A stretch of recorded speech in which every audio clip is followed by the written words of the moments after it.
Welcome back. Ashley Metzger is with the Desert Water Agency. Thanks for joining us today. Thank you for having me. I guess we're going to start in the kitchen. We're talking about not only water, but also the pipes. The district that deals with all kinds of pipes around town. We deal with pipes and you deal with pipes at home too. Yeah. So it's important to make sure that we protect these pipes so that they can continue doing their jobs. And today we're talking about fats, oils, and grease. Those Everybody are things. has those. Yeah, you've got those in your house, and you cook. You've got extra grease in the pan. Exactly. It's hot. What do you do with it? You pour it down the sink? No. No, that's not the right thing to do. So I love cooking too, and Okay. I run into this all the time. I keep either a can, like an empty can of peaches or what have you. I keep Okay. the can or a jar under my sink, and then that way I can empty the oil or the grease or the fat into that.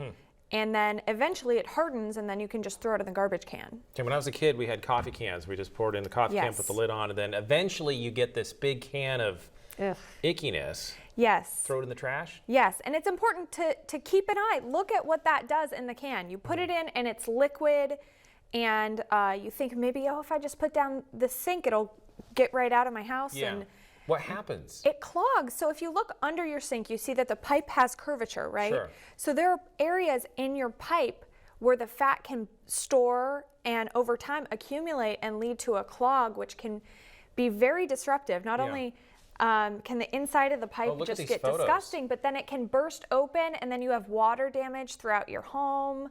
So these are actual pictures of Inside of a pipe clogged with fats and grease. Oh yes. boy. That could really cut the flow of water going out your house. I mean, you got Yeah, the big pipe, but then And that's a pipe, that's a sewer pipe. So for the water agency, you know, we obviously want you to protect your private plumbing in your home, but we want to protect our system too, because it takes more energy to pump the waste through that narrow opening Yeah. rather than if it was not obstructed at all. So, Okay.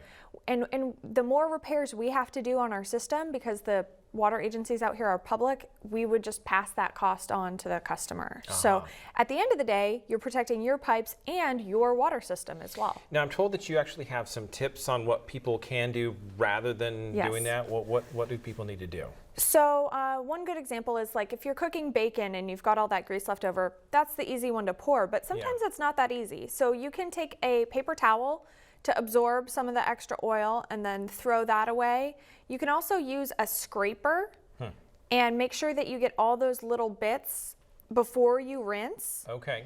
And then a strainer to put in the drain as well, because little chunks of food can go down the drain, and that can be problematic as well. Wow, all these things, and Yes. obviously once it gets to your pipes, then it becomes a bigger construction project, digging up pipes or going down. Do you have cleaners that can go down there? Or?